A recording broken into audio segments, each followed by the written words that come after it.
Media के साथियों को झारखंड मांगे जयराम अभियान का जो आधिकारिक हमारा प्लान है उसको हम आप लोगों को ब्रीफ करना चाहते हैं और हम आप सबको ये बताना चाहते हैं कि ये 100 दिनों का अभियान होगा हमारा, जिसमें 30 लाख कार्यकर्ताओं को झारखंड के अंदर झारखंडी विचारधारा और जयराम जी के संदेश को लेकर हम लोग एंगेज करने की योजना पर काम कर रहे हैं।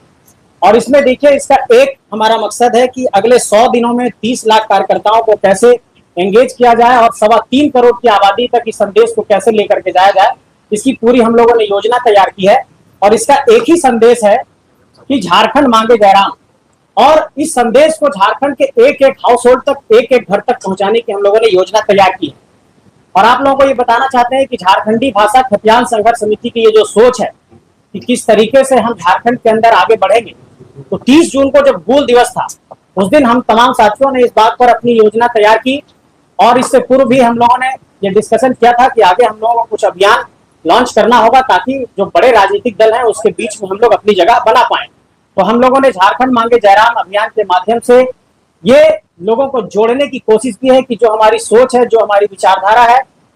और 30 जून हूल क्रांति का जिक्र इसलिए कर रहे हैं, आज इसकी आधिकारिक घोषणा हम लोग भले कर रहे हैं, लेकिन 30 जून को ही इसकी बुनियाद हम लोगों ने रखी, क्योंकि शोषण और जुल्म के खिलाफ 1855 में जो आंदोलन हुआ था सिद्धू कान्हू चांद भैरव के नेतृत्व में और फूलो झानो के नेतृत्व में, तो हम लोगों ने ये फैसला किया है कि हमारी भी लड़ाई शोषण और जुल्म के खिलाफ है। इसलिए सिद्धू कान्हू हूल क्रांति के नायक को याद करते हुए इस लड़ाई के हम लोग अभियान की शुरुआत कर रहे हैं। हम ये आपको बताना चाहते हैं कि हमारा ये पूरा अभियान झारखंड के 81 विधानसभा क्षेत्र में जाएगा, 24 जिलों में जाएगा, 5 प्रमंडल में जाएगा, 264 प्रखंडों में जाएगा, 4345 पंचायतों तक जाएगी, 48 नगर निकाय तक जाएगा और 29,521 टोटल बूथ इस वक्त झारखंड में है। इन सभी 29,521 पोलिंग स्टेशन पर हम लोगों ने ये तैयारी की है कि कम से कम 100 परिवारों को हम अपने विचारधारा से जोड़ने की कोशिश करेंगे। और अगर एक बूथ पर हम 100 परिवार को जोड़ते हैं, एवरेज एक परिवार में 5 सदस्य मानते हैं, तो मतलब 500 लोगों को हम ये कोशिश कर रहे हैं कि एक बूथ पर हमारे 500 समर्थक तैयार हो या फिर 500 हमारे विचारधारा से प्रभावित होने वाले लोग तैयार हों। झारखंड के 32,623 गांवों में जब इस आंदोलन को आवाज को हम लोगों ने पहुंचा दिया, तो ये बहुत जरूरी है कि बहुत ही सिस्टमेटिक वे में हम एक राजनीतिक दल के तौर पर जाएं, क्योंकि बहुत जल्द हम लोगों के पंजीकरण की भी प्रक्रिया पूरी हो जाएगी। एक बात हम ये बताना चाहते हैं आप सबको कि झारखंड में इस वक्त 22,33,738 मतदाता 2024 के लोकसभा के चुनाव के जो आंकड़े आए थे उसमें 22,33,738 मतदाता फर्स्ट टाइम वोटर्स बने हैं। ये जो फर्स्ट टाइम वोटर्स बने हैं, इनको टारगेट करने के लिए हमने नौजवानों की जो अपनी टोली बनाई है, जो हमारे युवा टीम है वो इस पर काम करेगी, हमारी युवा मोर्चा की टीम इस पर काम करेगी कि जो फर्स्ट टाइम वोटर्स हैं, जिन्होंने पहली बार वोट किया, जो इस बात को समझते हैं कि झारखंड शोषण और जुल्म में है, उनको हम लोग अपने संगठन से प्राथमिकता के आधार पर जोड़ने की कोशिश करेंगे कि फर्स्ट टाइम वोटर्स हमारे साथ जुड़े रहें।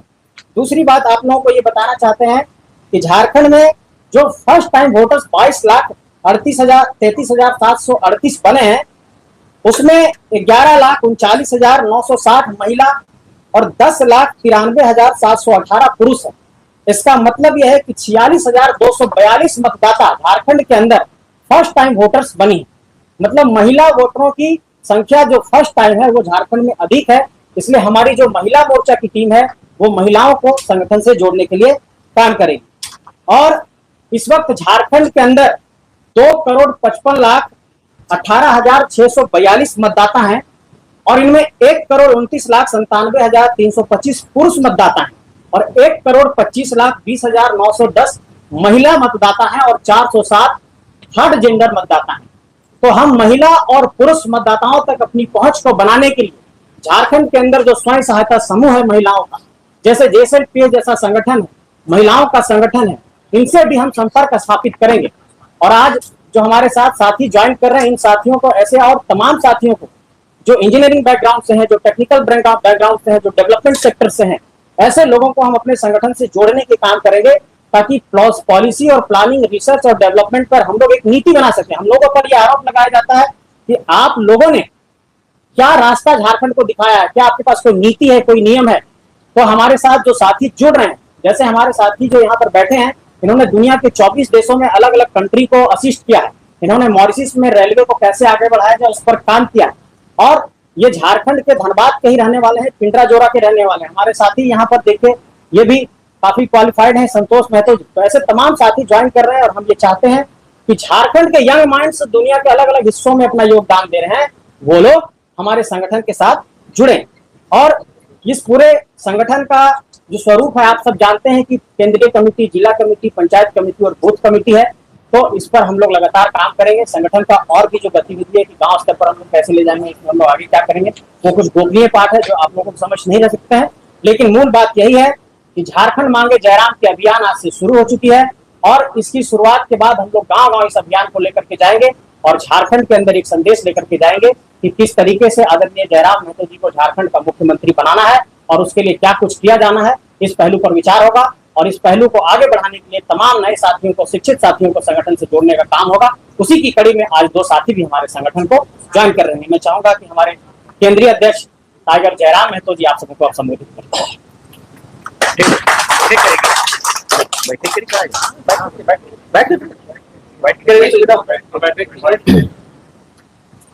खड़ा होने को तो सब माइक पकड़ना पड़ेगा।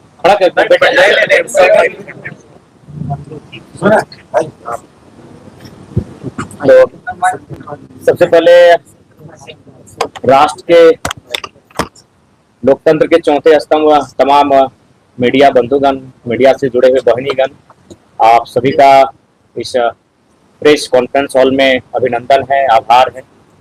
और आज के प्रेस कॉन्फ्रेंस के माध्यम से जैसा कि हमारे मित्र, हमारे साथी, हमारे पार्टी के पदाधिकारी संजय जी ने बताया कि आज से हम लोग एक मुहिम के साथ अब इस राज्य में लगेंगे कि हम लोग इस राज्य में जो 24 वर्षों का राज्य होने को जा रहा है, उसके उद्देश्य क्या थे, उस राज्य का गठन आखिर क्यों किया गया था, उस गठन करने के बाद उस उद्देश्य की पूर्ति हुई कि नहीं। तो मुझे लगता है उस उद्देश्य को लेकर हम लोग पुनः इस राज्य में जाने का कार्य करेंगे।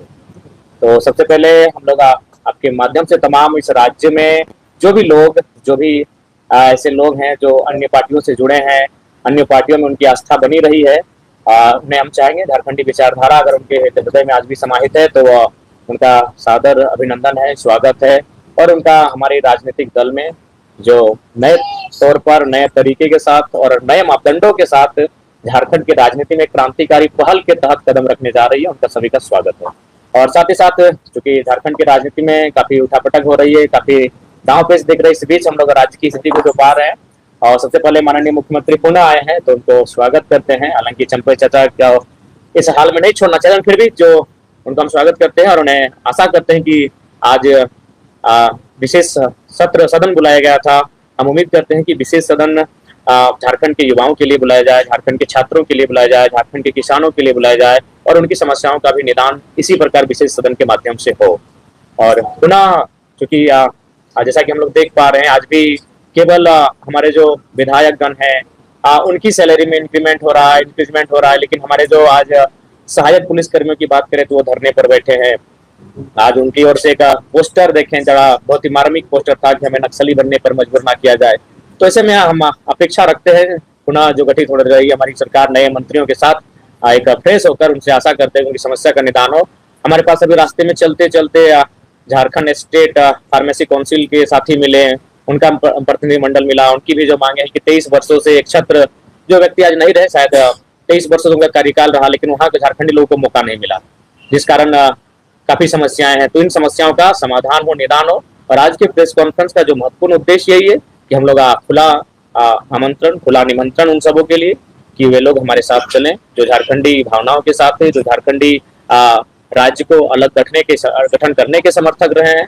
हम लोग पुनः एक नए सिरे से इस नए राज्य को पुनः स्थापित करते हुए एक नई विचारधारा के साथ इस राज्य के जो आवाम है 3.25 करोड़ 3.5 करोड़ उनके जो सपने हैं, उनके जो मांगे हैं आज भी 10 की 10 दिख रही हैं, तो उन्हें हम पूरी कैसे कर पाए, उसके लिए आप सभी का सहयोग की आवश्यकता है। अतः उनका हम लोग स्वागत करते हैं। और बाकी आपके सवाल। सिर्फ भाषा में बनी आपका आंदोलन अब राजनीति पार्टी में जाने पर आपके आगे का क्या ऐसा विचार है, क्या लोग आपके साथ जुड़े? सिर्फ भाषा में आप राजनीति और मुख्यमंत्री बनने का सपना देखा? देखिए, सबसे पहले बात ना हम लोग मुख्यमंत्री बनने का सपना लेकर आए हैं, ना विधायक बनने का सपना लेकर आए।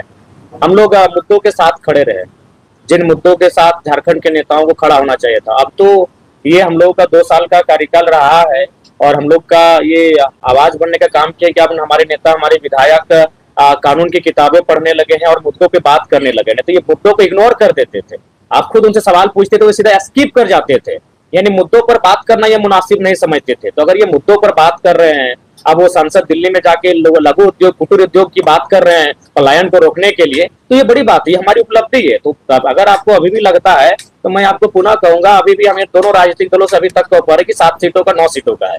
तो भैया हम लोग विधायक और मंत्री और मुख्यमंत्री बनने नहीं आए हैं, हम लोग इस राज्य में व्यवस्था बदलाव के लिए आए हैं। सत्ता बदलाव होता रहता है, 23 सालों से कई बार सत्ता में बदलाव हुआ, चंपई जी थे, आज हेमंत जी आ गए, सत्ता में पुनः बदलाव हो गया, लेकिन हम लोग व्यवस्था को बदलने के लिए आए हैं। तो रहा सवाल, नियति जब भी मौका देती है तो डायरेक्ट आपको बड़े पटल पे नहीं देती है, एक छोटे स्तर से देती है। हम लोग भी धनबाद के एक छोटे से कार्यक्रम के माध्यम से यहाँ तक आए, 50 लोगों की भीड़ थी जब हम लोग पहली बार विरोध कार्यक्रम में उपस्थित हुए थे। तो नो डाउट हम लोग भले हम लोग का उदय किस रास्ते से हुआ मायने नहीं है, लेकिन अभी हम लोग जिस विचारों को साथ और जिन मुद्दों के साथ हम लोग आगे बढ़ रहे हैं, ये कहीं ना कहीं झारखंड के हर घर के मुद्दे हैं। महत्वपूर्ण से मुद्दे होंगे देखिए, महत्वपूर्ण मुद्दे मैं बार बार कह रहा हूँ, महत्वपूर्ण मुद्दे बहुत सारे होंगे, महत्वपूर्ण मुद्दे एक नहीं है। और झारखंड विविधताओं का राज्य, आप स्पष्ट जानिए, आप किसी भी राज्य को अगर आप पढ़ने जाएंगे, उस राज्य को अगर अध्ययन करने जाएंगे, तो अनुसूची 9 का अगर अध्ययन करेंगे तो सभी राज्यों का अपना भूमि का जो कानून एक ही है। लेकिन आप अगर झारखंड की बात करेंगे तो आपका संथाल में संथाल परगना टेनेंसी एक्ट मिलेगा, आपका छोटा नागपुर में छोटा नागपुर टेनेंसी एक्ट मिलेगा, और फिर कोल्हान में आपका विल्किंसन रूल मिलेगा। तो झारखंड विविधताओं का राज्य है, तो यहाँ मुद्दे भी विभिन्न है, विविधताओं में हमारे मुद्दे भी हैं। तो उन सारे मुद्दों को एक जगह इंक्लूड करते हुए, एक निचोड़ निकालते हुए, उन तमाम मुद्दों को हम लोग बिंदुवार करते हुए विधानसभा के चुनाव में हम लोग आएंगे। शहरी क्षेत्र के भी जी, मुद्दे हर जगह है, मुद्दे हर घर में है, शहर में भी, उन शहर के मुद्दों के साथ भी हम लोग खड़े पाएंगे अपने आप को। लोकसभा चुनाव के परफॉर्मेंस को देख करके ऐसा प्रतीत होता है कि आने वाले विधानसभा चुनाव में आपकी उपस्थिति किसी दूसरे पार्टी को फायदा पहुंचा सकती है? नहीं, हम लोग तीसरे विकल्प के तौर पे आ रहे हैं। हम लोग किसी को फायदा पहुंचाने के लिए नहीं आए और किसी को नुकसान पहुंचाने के लिए नहीं आए। हम लोग अपना एक इमेज बनाए, और मैंने तो स्पष्ट कहा कि देखिए, इससे पहले जो वोटिंग होता था इंडिया और एनडीए, तो आज भी अगर आप रांची की ही बात कर लीजिए, रांची के जो भी 2 प्रत्याशी हैं, नाम ही ले लेता हूं, संजय सेठ जी, ईमानदारी से अगर कितने लोग हैं जो उनको चाहते हैं कि वो संसद रिप्रेजेंट करे? लोगों ने इसलिए वोट दिया क्योंकि भारतीय जनता पार्टी से आए थे। जो सहाय जी की बेटी है, कौन लोग हैं भाई जो मैंने, एक तो सहाय जी को 20 साल नेतृत्व का अवसर दिया, अब उनकी बेटी जो किसी कार्यक्रम में उपस्थित नहीं हुए, जो धूप कंकर मैंने धूप बारिश को वो मैंने झेली नहीं है, जो झारखंड के लोगों की भावना को, भाषा को नहीं ठीक से समझ पाती हैं, जो कहाँ रही है, कितने लोग हैं, तो मजबूरी में वोट करते हैं। हमने उस मजबूरी को मजबूती का नाम दिया है। तो इसीलिए अगर आप भी अगर सोच रहे हैं ऐसा कि हम किसी को फायदा, किसी को घाटा पहुंचाने हैं, बिल्कुल नहीं। हम मजबूरी से जो लोग वोट करते थे, उस वोट को मजबूती से तब्दील करने आए कि आपको हम तीसरा विकल्प दे रहे हैं। बीजेपी के छात्रों का कुछ मुद्दा है, ये छात्र नेता नेता बन गया है हमारे साथ। नहीं, हम लोग उनके साथ हैं, हम लोग हमेशा साथ हैं। हमने तो कल भी बयान दिया था, आज भी दे रहे हैं और कल भी देंगे कि अगर हमें अवसर मिलेगा तो मुद्दों को सदन में रखेंगे, और वहां अगर अवसर नहीं मिला तो सड़क में है आपके लिए, सड़क में बैठे हैं आपके लिए। एफआईआर में हमारी कोई कमी नहीं आई है। लोकसभा चुनाव लड़ते लड़ते 4 एफआईआर मैंने हमारे ऊपर हुआ है। तो हम लोग कब मुद्दों से भागे हैं और कब उनके मुद्दों से हम लोग अपने आप को दूर किए हैं? नहीं जी, इसके बाद हम तो सुबह ही जाने वाले थे, वो स्वयं नहीं थे अपने धरना स्थल पर। आंदोलन की शुरुआत में कई आपके ऐसे साथी थे जो साथ में थे, जिन्होंने शुरुआत से आपका साथ दिया, बहुत से ऐसे लोग हैं जो आपके साथ दिया। देखिए, ऐसा आंदोलन की शुरुआत से, देखिए, पहला बात कोई साथ देने के लिए नहीं आए थे, सबको आए थे कि जब हम आंदोलन में आएंगे, लोगों के बीच आएंगे, लोगों के बीच हमारी पहचान बनेगी, हम लोग चुनाव लड़ेंगे।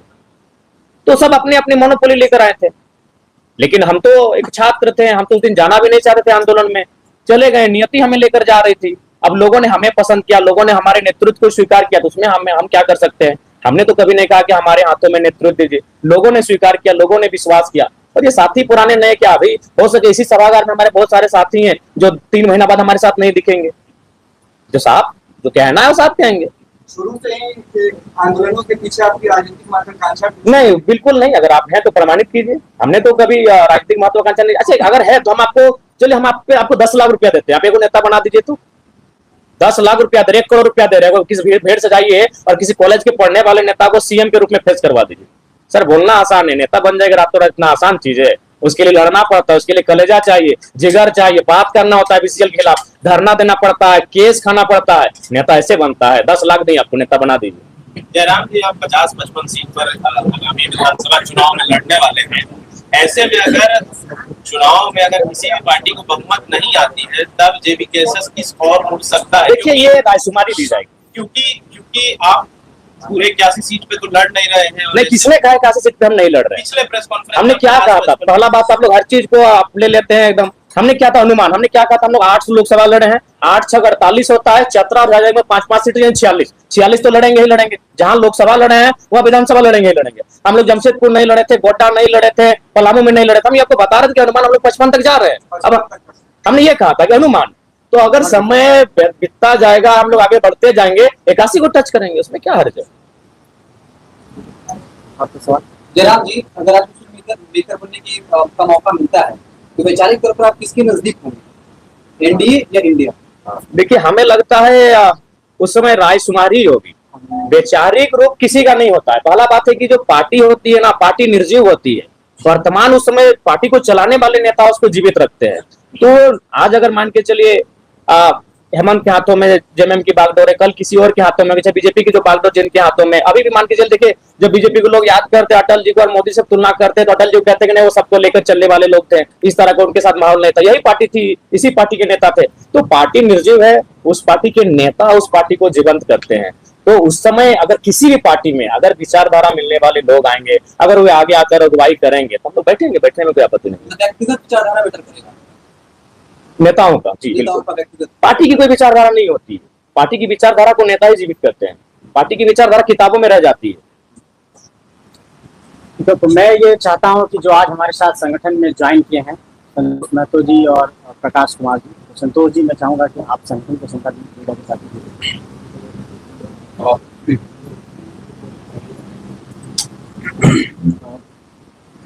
सबसे पहले तो लोकतंत्र के चौथे स्तंभ के रूप में स्थापित मीडिया के तमाम जुड़े हुए डायरेक्ट, इनडायरेक्ट, प्रत्यक्ष अप्रत्यक्ष रूप से जितने भी भाई बंधु जुड़े हुए हैं और लोकतंत्र को मजबूत करने में अपनी सहभागिता निभा रहे हैं, उन सभी को हमारा हूल क्रांतिकारी जोहार है। सबसे पहले तो ये बता देना चाहता हूँ कि हम लोगों में जब सबसे प्रथम राजनीतिक चेतना का उदय हुआ, उस समय हमने सोचा था कि एक ऐसा राज्य जो ड्रोनिक इमेज अगर हम देखते हैं तो इस राज्य में, इस इकलौते राज्य में 2 अलग अलग राज्य जी रहे हैं। पहला एक ऐसा राज्य है जिसमें वैसे लोग रह रहे हैं जिनको आज भी खाने की लाले हैं, उनको पक्के सड़क का अभाव है, छप्पर और बांस के घरों में रह रहे हैं, वो प्लास्टिक छान के घरों में रह रहे हैं, उनको साफ पानी पीने का अभाव है, रोजगार, शिक्षा, चिकित्सा सुविधाएं आज भी उनके लिए धीवा स्वप्न है। दिन में भी, रात में भी वो स्वप्न में देखते हैं कि शायद उनके बच्चों को, उनके भावी पीढ़ियों को अच्छा एजुकेशन, अच्छा एम्प्लॉयमेंट और अच्छा हेल्थ फैसिलिटी मिले। दूसरी तरफ एक ऐसा अर्बन पॉपुलेशन भी है जहाँ के लोग यहाँ के बुनियादी जरूरतों से थोड़ा ऊपर उठे हुए हैं, लेकिन आज भी वो better education, better health opportunities और बेटर एम्प्लॉयमेंट प्रोग्राम के अभाव में जी रहे हैं। हमने पाया, अपने राजनीतिक चेतना का अनुभव करते हुए हमने पाया कि राज्य में इकलौता ऐसा संगठन जेबीकेएसएस है जो इन 2 बुनियादी चीजों को फुलफिल करने के लिए संघर्ष कर रहा है। आज बंद कमरों में एसी में बैठकर राजनीतिक जो लोग प्लानिंग कर रहे हैं राज्य के, वहीं दूसरी ओर जेबीकेएसएस और हमारे पार्टी के अध्यक्ष टाइगर जयराम महतो इकलौते ऐसे शख्स हैं जो झारखंड के अंतिम व्यक्ति तक पहुंच रहे हैं, उनका तकलीफ समझ रहे हैं, उनका दर्द को समझ रहे हैं, उनकी मूलभूत जरूरतों के लिए लड़ रहे हैं, धरना प्रदर्शन कर रहे हैं, उनके मांगों को बुलंद कर रहे हैं। ऐसे में पूरे राज्य में इकलौता ऐसा शख्स है, मुझे बोलने की मतलब बेबाकी से बोलने के लिए पहचाना जाता हूँ, बिल्कुल निडर, निष्पक्ष, आजाद होकर बोलने के लिए पहचाना जाता हूँ। मुझे इस बात को कहने में जरा भी संकोच नहीं है कि पूरे राज्य में इकलौता ऐसा शख्स है जो मुखर होकर यहाँ के लोगों के लिए लड़ रहा है, यहाँ के लोगों के हक और अधिकार की आवाज को सदन से लेकर सड़क तक मजबूत करने के लिए अपने कंधों पे बीड़ा उठाया हुआ है। और ऐसे समय में हम सभी युवा पीढ़ी की ऐसी जिम्मेदारी बनती है, हमारा एक ऐसा नैतिक कर्तव्य बनता है कि हम इनके कंधे को मजबूत करें। हम जब भी राजनीति के बारे में सोचते हैं, आज के परिदृश्य में इकलौता ऐसा शख्स उभर के नजर में आता है जिससे उम्मीदें राज्य को है, जिससे राज्य के लोगों ने अपने सपनों को जोड़ा हुआ है, अपने उम्मीदों को जोड़ा हुआ। ऐसे समय में हमारे पास एकमात्र विकल्प के रूप में जयराम दादा बैठे हुए हैं, जिनके साथ हमने जुड़ने का तय किया है। और हमारा ये अंतिम लक्ष्य होगा कि हम जयराम भाई को मजबूत करें, हमारे पार्टी को मजबूत करें और राज्य की जो जन अपेक्षाएं हैं, उन अंतिम अपेक्षाओं को हम लोग अपने कार्यकाल में पूरा करें। मैं चाहता हूं कि हमारे साथ एक और साथी जो आज जो ज्वाइन किए हैं, जिन्होंने इंपीरियल कॉलेज ऑफ लंदन से अपनी पढ़ाई की है, मास्टर डिग्री हासिल की है और दुनिया के अलग अलग हिस्सों में अपना योगदान दिया है डेवलपमेंट सेक्टर में, वो भी आप लोगों के समक्ष अपने विचारों को साझा करेंगे और संगठन से क्यों जुड़े हैं इस पर अपना विचार साझा करेंगे। पहले तो सारे मीडिया प्रेस बंधुओं को बीच में आ जाइए ना, जयराम भैया का बगल। हाँ जी, हाँ जी।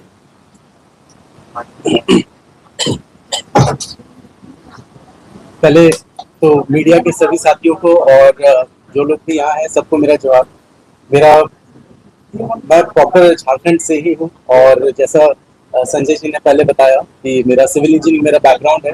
इंपीरियल कॉलेज लंदन से मेरा मास्टर्स डिग्री है, वो भी जेईई स्कॉलरशिप पे।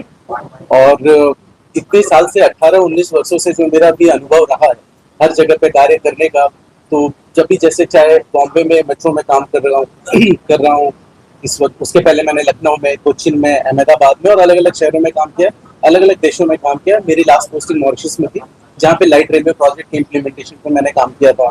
तो जब इन सारे शहरों में इतना काम करने के बाद वापस लौटता हूँ हमारे झारखंड में, तो लगता है कि यहाँ के लिए क्या करें, यहाँ के लिए कुछ भी नहीं कर पा रहा। तो मॉरिशस से वापस आने के बाद मैंने प्रण कर लिया था कि मैं रहूंगा झारखंड में, करना यहाँ के लिए। मेरा ऑफिस, सारा काम, सब कुछ है, बट जब तक आपके पास वो रिसोर्सेज, वो संसाधन नहीं होता है जो एक शहर को, एक राज्य को चाहिए, वो नहीं दे पाएंगे, तो कोई भी सत्ता पे बैठा हो, कहीं भी बैठा हो, कुछ नहीं कर सकते।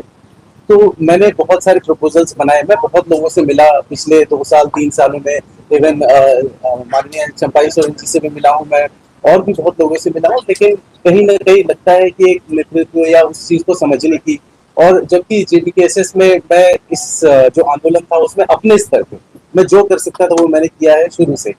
भले डायरेक्टली इनडायरेक्टली मैं कॉन्टैक्ट में नहीं आ पा रहा था या नहीं हो पा रहा था, जो भी मेरे काम का जो भी कमिटमेंट था, बट संजय जी से मिलना, जयराम दास से मिलना, सबसे मिलना, इतना पॉजिटिव एनवायरमेंट हो गया। जो कहते हैं यंग ब्रेन्स, एनर्जेटिक माइंड से मिलना। तो किसी ने भी शहरी विकास के बारे में भी बात किया था, बड़ी अच्छी बात है वो, क्योंकि हम लोग जल, जंगल, जमीन, इन सब की तो बात कर रहे हैं। जब हम अर्बन डेवलपमेंट की बात करते हैं तो उसके लिए भी हमने ऑलरेडी एक स्केच बना रखा है, जो जयराम दादा ने भी पूरे डिटेल में देखा नहीं है, बट फिर भी मैं कुछ पॉइंट्स ऐसे सामने रख देता हूँ। जैसे हम लोगों ने ये सोचा है कि एक JBKSS का अपना टेक्निकल एडवाइजरी विंग होगा, जिसमें हमारे ही सिमिलर माइंडसेट के लोग, जो चार्टर्ड अकाउंटेंट्स हो, इंजीनियर्स हो, डॉक्टर्स हो, लॉयर्स हो, वो एक एडवाइजरी विंग होगी जो हर मुद्दे पे, जो कहते हैं कहीं कोई एक ऐसा मुद्दा है सरकार उस पर नीति बनाती है, वो कोर्ट में रिजेक्ट हो जाता है, ऐसी इतने IAS, इतने लोग मिलकर वो पॉलिसी बना रहे, कोर्ट कैसे रिजेक्ट कर सकता है? इसका मतलब है कहीं ना कहीं उसके असेसमेंट में, कहीं ना कहीं उसे समझने में कहीं भूल हुई है, हमें उस भूल को सुधारने में क्या करना है। तो हमें आज तक उन चीजों का जवाब मिल नहीं पाता है कि आखिर हमने उस भूल सुधार के लिए किया क्या। तो एक टेक्निकल एडवाइजरी विंग हम लोग ऐसा बनाएंगे जहाँ पे ऑल एजुकेटेड इंटेलेक्चुअल लोग होंगे जो हर प्रॉब्लम के सोल्यूशन पे काम करेंगे। उसी तरीके से एक और टेक्निकल एडवाइजरी विंग होगी, अगर हम लोग विधानसभा तक पहुंचते हैं तो उसमें हम लोग ये चाहेंगे कि हमारे जो ब्रेन पावर है झारखंड के अंदर, मैनेजमेंट साइड से IIM रांची है, XLRI जमशेदपुर है, इंजीनियरिंग की बात करें तो NIT जमशेदपुर है, BIT सिंदरी है, हमारे पास BIT मिश्रा है, वहां से हो। जब एनवायरमेंट की बात करें तो हमारे पास ISM धनबाद है, और अगर हम लोग बात करें अगर सोशल सेक्टर की बात करें तो Xavier Institute of Social Service Tata, वो सारे यहाँ पे हैं। तो हम जब टेक्निकल, मैनेजमेंट, एनवायरमेंट, सोशल एक इंक्लूसिव टीम बनाएंगे, जो एक ब्रेन हाउस, एक स्टार्टअप इंक्यूबेटर जैसा काम करेगा, जहाँ युवाओं को मौका भी मिलेगा, एक हर प्रॉब्लम का एक टेक्निकल अच्छा सोल्यूशन निकलेगा, जिसको हम लोग किसी भी लेवल तक लेके जा सकते हैं, किसी भी लेवल पे डिफेंड कर सकते हैं, चाहे वो राज्य सरकार हो या भारत सरकार हो। उसके अलावा जो हम लोग अर्बन की बात कर रहे थे, तो यूनाइटेड नेशन, संयुक्त राष्ट्र का अपना सस्टेनेबल डेवलपमेंट गोल्स होता है, जिसमें 17 गोल्स हैं। अगर आपने उन 17 गोल्स पे काम करना शुरू किया तो शहर अपने आप सस्टेनेबल बनने लगता है। तो हमारा ये इंटेंशन है, हम लोग की ये उम्मीदें हैं कि अगर हम लोग कोई भी, चाहे कोई 1 बने, 2 बने, 3 बने, आपके पास पावर नहीं, आप कुछ नहीं कर सकते। जो भी अपने क्षेत्र का विधायक होगा वो अपने क्षेत्र में सस्टेनेबल डेवलपमेंट गोल्स पे काम करना शुरू करेगा, अपने आप डेवलपमेंट होने लग जाएगा। उसके लिए मापदंड बने हुए हैं, आपको कुछ नया नहीं करना। उसके अलावा हमने ये सोचा है जैसे इलेक्ट्रॉनिक वेस्ट, एनवायरमेंट, ये चीजों के बारे में झारखंड में कोई बात नहीं करता, जबकि आज की डेट में ऐसा कोई नहीं होगा जिसके घर एसी नहीं होगा। 10 साल पहले याद कीजिए, आपके घर एसी था नहीं था, क्योंकि एनवायरमेंट इतना वार्म ऐसा नहीं था। अब भारत सरकार ने पेरिस एग्रीमेंट साइन किया है कि हम हर साल 1.5 डिग्री से ज्यादा टेम्परेचर नहीं बढ़ने देंगे, बट हम उसके लिए कर क्या रहे हैं, हमारे मापदंड क्या है, हमारे एक्शन प्लान क्या है। तो हमारा ये इंटेंशन है कि हम लोग एक्शन प्लान बनाएंगे, हम उसको मॉनिटर कैसे करें कि अगर हमें इस टेम्परेचर को 1 डिग्री से ज्यादा नहीं बढ़ने देना है, उसके लिए हमें करना क्या है, हमें पेड़ लगाने हैं, हमें एक पब्लिक ट्रांसपोर्ट अच्छा लेके आना है, हमें सड़कों से गाड़ियां हटानी है। पूरा जो ग्लोबल हाउस एमिशंस है, जो CO2 एमिशंस होते हैं, मीथेन एमिशन है, उसमें कार्स और व्हीकलर पोल्यूशन सबसे ज्यादा है। अगर हम लोग एक ऑल्टरनेटिव मोड ऑफ ट्रांसपोर्ट देते हैं, आज जितने लोग यहाँ पे आए, कोई ना कोई अपने 2 व्हीलर से, कोई 4 व्हीलर से आया है। मान लीजिए एक मेट्रो चलती है रांची में यहाँ पे, तो कौन ऐसा होगा जो एयर कंडीशन मेट्रो में आराम से बैठ के नहीं आना चाहेगा? क्यों सड़क पे हम जाके हॉर्न बजाएंगे और ट्रैफिक में फंसेंगे?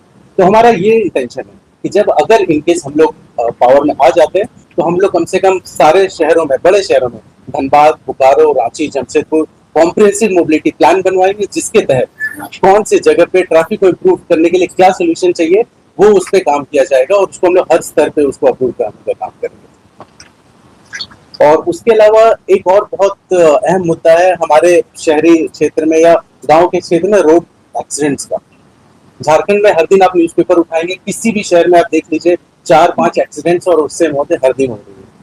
तो हमारा ये भी एक इंटेंशन है कि हम लोग हर रोड क्रैश, हर एक्सीडेंट जिसमें भी किसी की डेथ हुई हो, एक रोड क्रैश इन्वेस्टिगेटर की एक टीम बनेगी जो ऑडिट करेगा कि आखिर ये क्रैश, ये एक्सीडेंट हुआ क्यों, क्या ये पॉलिसी लेवल कुछ गलती है, तो रोड की डिजाइन में गलत है, या कुछ ड्राइवर गलत चला रहा था, और उस असेसमेंट की रिपोर्ट जाएगी ऐसी टीम के पास जो इम्प्लीमेंटेशन काम करेगी, यहाँ सुधार क्या करना है। तो प्रॉब्लम सारे जानते हैं, सोल्यूशन हमारे पास है। तो इसीलिए हम लोग चाहते हैं कि झारखंड में जो भी हमारे लेवल के, जो हमारे सोच से तालमेल रखते हैं, वो हमारे साथ जुड़े, हमें उस लेवल तक पहुंचाने की कोशिश करें जहां हम ये सारी चीजें इम्प्लीमेंट करवा पाएंगे। नहीं तो फिर से वही होगा, सत्ता पे कोई और बैठेगा, प्लान्स कागज के कागज पे रहेंगे और यही रह जाएंगे।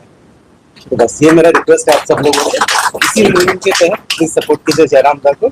और जो अभी ये बना है आज से ये मुहिम, झारखंड मांगे जयराम, तो जयराम जी के साथ में जितने भी लोग जुड़े हैं उन सबको सपोर्ट करें, क्योंकि टीम ही आगे बढ़ता है। अकेले जयराम दा को सपोर्ट हर किसी का चाहिए, आप सबका चाहिए, हम सबका चाहिए।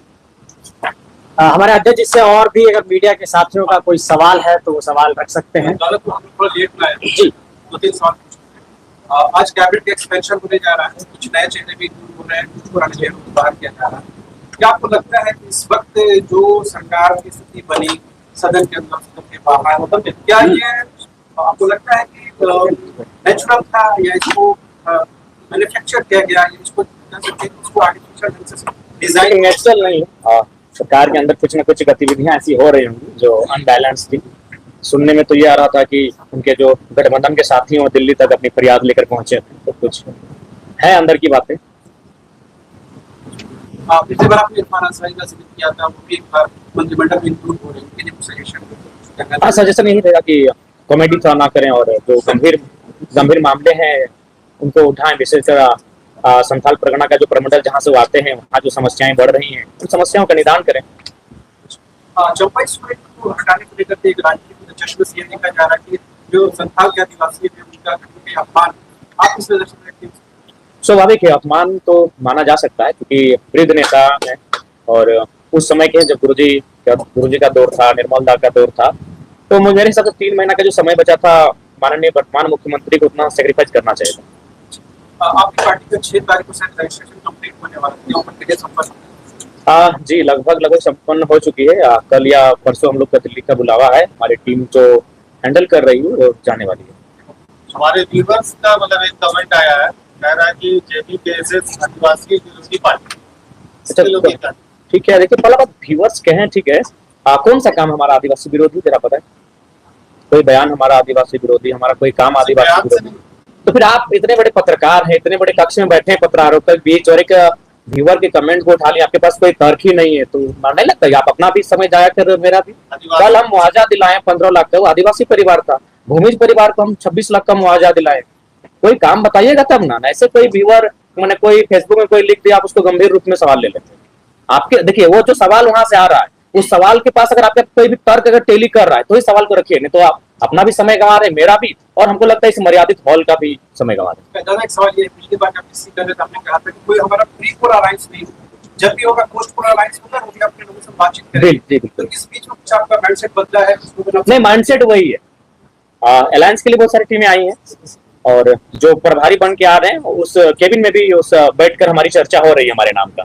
लेकिन जो मन हम लोग बना लिए हैं, जो ठान लिए, देखिए पहले बात है कि आज तक लोग झारखंड को ना समझे हैं, ना झारखंड आंदोलन करने के तरीकों को समझे हैं, ना झारखंड अलग हुआ क्यों उन कारणों को समझे हैं।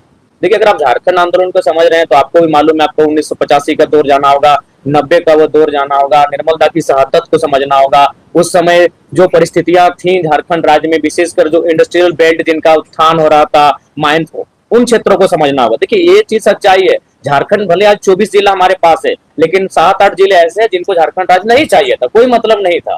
तो इसलिए पहला बात आज भी लोग समझे नहीं झारखंड, तो इसीलिए हमारी आइडियोलॉजी है भैया, हम लोग आइडियोलॉजी के साथ चलेंगे, हम लोग एक प्रयास करने आए हैं। तो आज देख सकते हैं आज यही झारखंड मुक्ति मोर्चा है और इसके संस्थापक के फोटो तक नहीं उस बैनर में।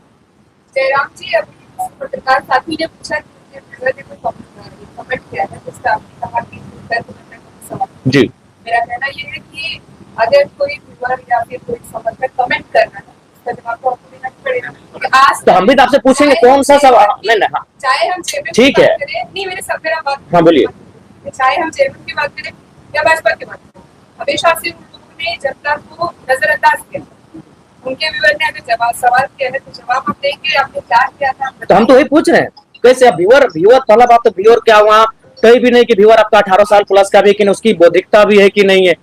आप पहला बात अच्छा, रुचि भी कम दिख रही है। अरे भाई रुचि, झारखंड विविधताओं का राज्य है, मुख्यमंत्री भी तो पलामू में नहीं है, हेमंत सोरेन पलामू में नहीं है, नहीं हेमंत सोरेन भी पलामू में नहीं है, जेएमएम पलामू में नहीं है, बीजेपी कोल्हान में नहीं है। आपने वो सवाल कभी उनसे किया? रुचि देखिए समय लगेगा, जब झारखंड राज्य आप झारखंड राज्य को ठीक है, प्रेस वार्ता का मतलब, लेकिन आप बताइए कौन सा आदिवासी कार्य हमारा, आपने कहा ठीक है, किसी ने कहा आप महतो विरोधी, किसी ने कहा आप मुस्लिम विरोधी, किसी ने कहा आप स्वर्ण विरोधी हैं, तो कैसे है बताइए ना। हम सपने में जान रहे हैं, हमने कब विरोध किया, मेरा कौन सा स्टेटमेंट है? गजब हाल आप करते हैं, बताइए कहाँ हमने विरोध किया, क्यों विरोधी हैं, हम कैसे विरोधी हैं? तो वही तो हमने पूछा कि क्या आपके पास कोई तर्क है, कोई आर्गुमेंट है? अरे सवाल देखिए, सवाल विरोधी का सवाल आया है, दूसरा सवाल होता हम बात करते हैं। आपने कहा विरोधी, कैसे, मेरा कौन सा स्टेटमेंट है? हम भी आपको कहते हैं आप हमारे विरोधी हैं, तो कुछ भी आप टेली की देखिए, कुछ हर सवाल का उत्तर, पहला बात है कि फर्स्ट टाइम आप भी जानते हैं कि फर्स्ट टाइम झारखंड में कोई लीडर है जो सवाल को स्किप नहीं करता है। तो जब हम आपके सवालों का उत्तर दे रहे हैं तो ऐसा नहीं कि आप कोई भी बेतुका सा, मतलब अगर कहीं सवाल उठ के आया तो उसको टेली कीजिए, नहीं टेली कीजिए आप नहीं तो जनता। अच्छा एक बात बताइए, जनता कौन सा सवाल करेगी? आप लोग इंटेलेक्चुअल लोग हैं, थोड़ा सा भी अपना मेहनत नहीं करेंगे। लोकसभा चुनाव में अल्पसंख्यक आपके साथ खड़े दिखे, जब आप ये कहते हैं कि हम चुनाव के बाद पीढ़ी के साथ या जनता के साथ जाएंगे, जिला डिक्लाइन करने जो अल्पसंख्यक समाज में पार्टी को लेकर क्या? देखिए सबसे पहली बात है कि हमने पहले क्या है कि जब हम लोग कुछ भी तय करेंगे तो अपने जनता के बीच बैठेंगे और उसके बीच जो रायशुमारी है उसके बाद हम लोग तय करेंगे। तो जब हम जनता के बीच बैठेंगे तो क्या हुआ, जनता अल्पसंख्यक नहीं होगी? जनता तो अल्पसंख्यक भी होगी। मैं सर आंदोलन के 2500 की संख्या साहित्य करती है। आज हालत देखिए, आप आंख में आंसू आ जाएंगे। उन्होंने अपना वर्दी बदल करके विधानसभा के अंदर, परिसर के अंदर गए, वर्दी को चेंज किया, रोना धोना किया, सिर्फ उनको मौके का आश्वासन दिया। आप तरफ से क्या इन लोगों को कोई आश्वासन, नैतिक समर्थन वगैरह है? देखिए संजय जी गए थे, हमारे तमाम साथी जा रहे हैं, उनके साथ समर्थन दे रहे हैं। हम भी सुबह जाने वाले थे तो उन्होंने खुद कहा कि हम नहीं है, तो जाएंगे इसके बाद। अच्छा, मीडिया के तमाम साथियों को ये बताना चाहता हूं कि जो सवाल अभी आए उन उपलब्धियों पर मैं आप लोगों को एक नजर गौर करा देना चाहता हूं। पिछले 3 सालों में झारखंड के अंदर केंद्रीय अध्यक्ष टाइगर जयराम महतो जी के नेतृत्व में तमाम कंपनियों में जो हमारे लोगों का देहांत हुआ, मजदूरों का देहांत हुआ, वो हताहत हुए, उनके परिजनों को जो लाभ दिलाया गया है उस मुआवजे की राशि आज की तारीख में लगभग 20 करोड़ रुपए है। एक एग्जैक्ट आंकड़ा हम नहीं बता सकते हैं, लेकिन लगभग 20 करोड़ रुपए मुआवजा इन्होंने अपने नेतृत्व कौशल के बल पर और जेबी केसेस की टीम ने झारखंड के अंदर मजदूरों को दिलाया है। दूसरी बात, आप लोगों ने कहा कि आदिवासी सीटों पर और आदिवासियों के बीच आप लोगों की क्या सहभागिता है, वो कितना स्वीकार कर रहे हैं। 3 दिनों पहले इन्होंने बुंडू में सभा को संबोधित किया।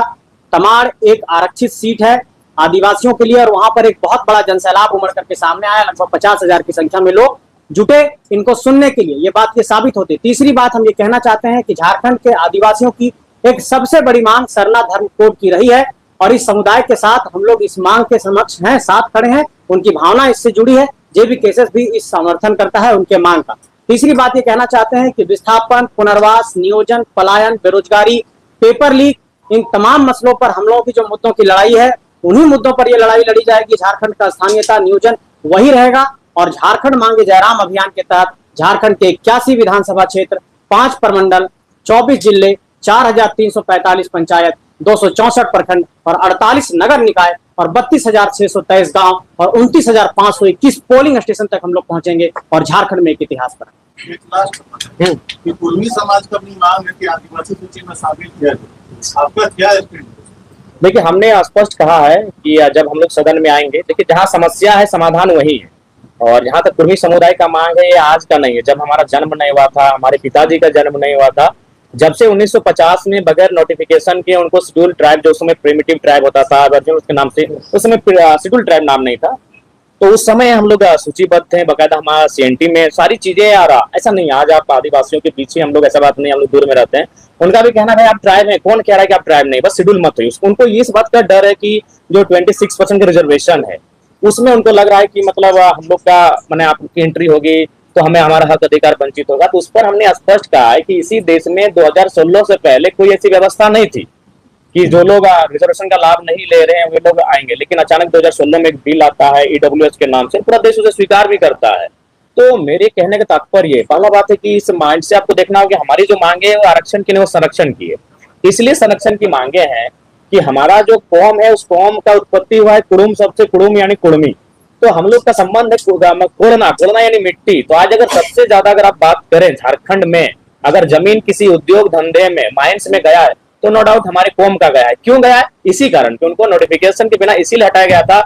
मैं आपको एक तर्क फिर दे रहा हूँ। 1907 में जब 1908 में जब सीएनटी कानून बना, चुके 1907 में आपका टाटा जमशेदपुर का स्थापना हुआ, भारी मात्रा में जमीनें ली गई, और जब तक 1950 का नोटिफिकेशन नहीं आया था तब तक फिर झारखंड में जमीन का लूट खसोट नहीं हुआ था। लेकिन जैसे फिर 1950 में उनको नोटिफिकेशन से बाहर किया गया, सिंदरी कारखाना लगता है, बीएसएल लगता है, और ऐसे अनगिनत कारखाने झारखंड में लगते हैं। शायद एचईसी भी उसी पीरियड का होता है, हिंडाल्को उसी पीरियड का होता है। तो ये मामला जो है ना, वो सिर्फ और सिर्फ जमीन का मामला था। तो इसीलिए हम चाहेंगे उनकी जमीनों को सुरक्षित करने के लिए। और देखिए, भारत एक संवैधानिक देश है। इस देश के संविधान के आर्टिकल 48 में पशु पक्षियों को संरक्षण की बात है, वन्य जीवों को ये संरक्षण देता है, वन्य जीवों का ये ख्याल करता है। तो कुर्मी इंसान है।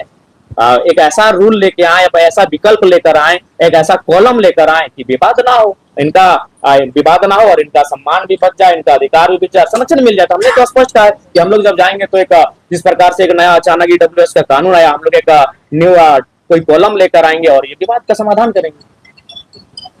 तो मीडिया के साथियों के माध्यम से मैं जेबी केसेस के कार्यकर्ताओं को एक संदेश दे रहा हूं कि झारखंड मांगे जयराम अभियान के तहत हम लोगों ने उसके जो एक नीचे जो हमारा कैंपेन है उसमें यह है कि अपने तमाम साथियों, संगठन के साथियों के लिए मेरा संदेश है कि जयराम की सुनो पुकार, हर बूथ पर जोड़ो 100 परिवार। झारखंड मांगे जयराम अभियान के तहत इसी नारे के साथ हम लोग मैदान में जाने वाले हैं, और ये हमारा नारा पूरे झारखंड के गांव-गांव तक पहुंचेगा। और जयराम की पुकार सुनने के बाद झारखंड के एक एक पोलिंग स्टेशन पर 100 परिवारों को जोड़ने का अभियान आज से शुरू किया जाता है। हमारे बीच कुछ और साथी ज्वाइन करेंगे, प्रदीप महतो जी, गोल्डी जी और अशोक महतो जी। मैं चाहूंगा कि वो भी अध्यक्ष जी उनको माला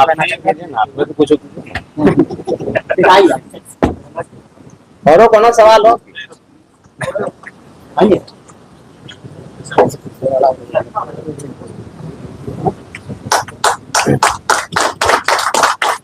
और कौन शामिल होने वाले? क्या असेंबली वाले भैया, कोई सवाल है क्या आपका?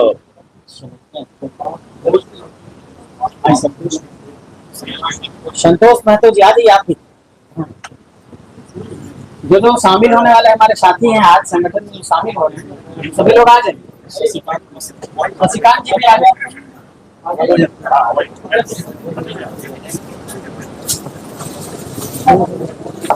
वो जो साथी संगठन में शामिल हो रहे हैं आ जाइए। शशिकांत जी आइए।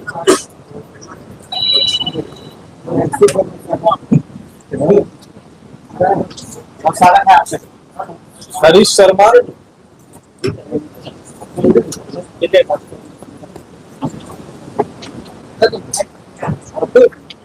टेबल टू कोई सवाल है क्या?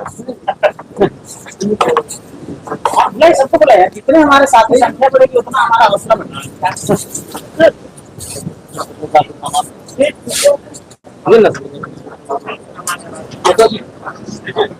आइए आइए।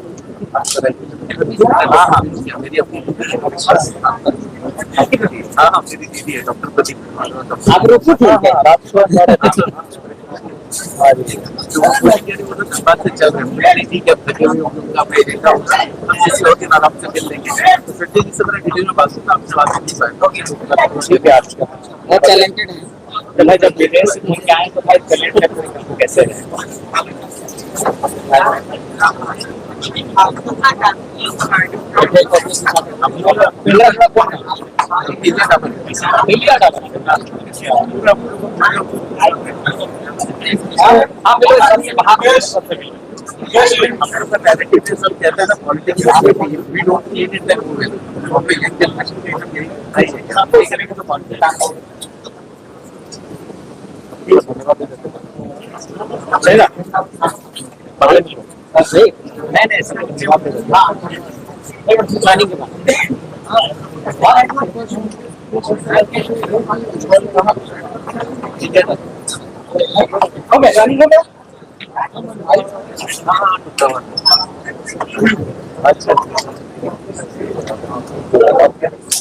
जितने संगठन में ज्वाइन करने वाली साथी थे वो सब ज्वाइन हो गए हैं।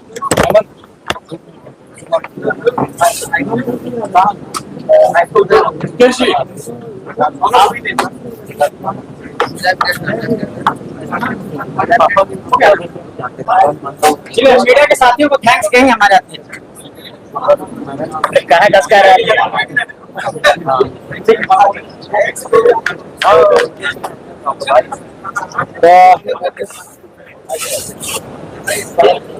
Keep silence please. आपके सवाल लगभग समाप्त हो चुके हैं और यदि है तो ठीक है, नहीं तो फिर पुनः आपसे तो मुलाकात होती रहेगी। और हमें नहीं लगता है आप किसी राज्य को बनाइए या किसी देश को बनाइए बिना मीडिया और बिना रोजगार का एक बांग्लादेशी एक्सपर्ट था। जी जी कौन सा लाभ है? उन्होंने कहा कि पहले आदिवासियों का सब तो मजबूत है, डिस्प्यूट का मसला जो बड़ा है, आदिवासियों का मसला दोनों मुद्दे बड़े, दोनों मुद्दे बड़े हैं। बिल्कुल ये राज्य हमारा अलग इसीलिए हुआ है, यहाँ के राज्यवासियों के लिए हुआ है। अतः यहाँ किसी प्रकार से कोई घुसपैठ ना हो उसके लिए जो केंद्र बैठी है, क्योंकि अगर अन्य देशों से लोग आ रहे हैं तो सेंट्रल का विषय है, वो कानून करे, तमाम बॉर्डरों में उनके लोग तैनात बने, उनकी पुलिस तैनात होती है, ये उनका विषय है, उन्हें रोकना चाहिए। बिल्कुल हम लोग इस राज्य को, इस राज्यवासियों के हक अधिकार को अगर नहीं छीना जाए तो मैं अन्य राज्यों के अलावा जो अन्य देशों से यहाँ लोग प्रवेश कर रहे हैं बिल्कुल उनमें नजर रखेंगे। विधानसभा चुनाव में आप रोजगार भी बड़ा मसला करने जा रहे हैं। देखिए रोजगार तो हम लोग चुनाव लड़ने से पहले हम अपने इसको बड़ा मसला बना के रखते हैं। रोजगार पे हम लोग मुखर होकर बोले हैं, लड़े हैं और काम भी किए रोजगार के मुद्दे पर।